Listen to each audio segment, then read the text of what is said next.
घर के बाहर बारिश हो रही थी और चारों तरफ आसमान में बिजली चमक रही थी। एक छोटे से गांव के लोगों के बीच में डर का माहौल था। वहां सब जानते थे कि रात को बाहर नहीं निकलना चाहिए। उनके बीच में एक कहानी थी, स्त्री की कहानी। एक भयानक औरत पुरानी हवेली से आई थी जो गांव के कोने में खड़ी थी। रवि, एक जवान लड़का जो अपने दोस्तों के साथ आज रात में छुपके हवेली की तरफ जाने का सोच रहा था। उसने सुना था कि अगर तुम उस हवेली का दरवाजा नॉक करते हो और स्त्री स्त्री बुलाते हो तो वो तुम्हारे सामने आ सकती है। उसके दोस्तों ने थोड़ा हेजिटेट किया, लेकिन रवि की हिम्मत ने उन्हें प्रेरित किया। रात के 2 बजे वो सब हवेली के पास पहुंचे।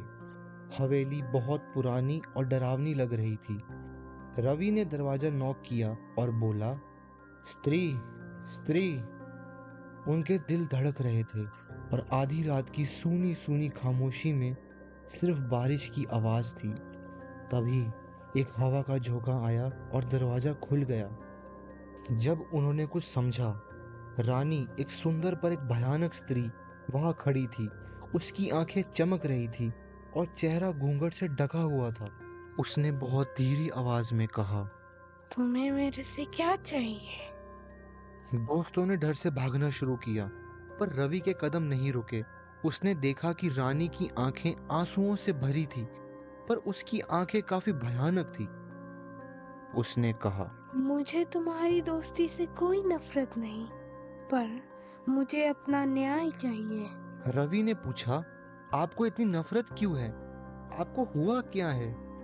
रानी ने अपनी कहानी सुनाई। मुझे वो लोगों ने धोखा दिया जो मुझसे प्यार करते थे।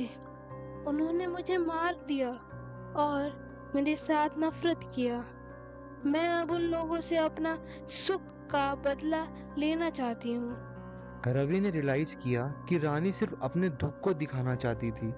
उसने कहा, आपको किसी की जान लेने की जरूरत नहीं है। आपको सिर्फ अपनी कहानी सुनानी चाहिए ताकि सब आपकी तकलीफ समझ सकें। रानी ने थोड़ा सोचा और उसकी आंखें थोड़ी नरम पड़ गई। अगर तुम मेरे लिए कुछ कर सकते हो तो मैं शायद किसी और पर बदला नहीं लूंगी। रवि ने वादा किया कि वो गांव के लोगों को रानी की कहानी सुनाएगा ताकि सब उनके दुख को समझ सकें। कुछ दिन बाद रवि ने गांव के सभी लोगों को बुलाया और रानी की कहानी सुनाई। लोग समझ गए कि उनके पिताजी और दादा ने स्त्री के साथ गलत किया।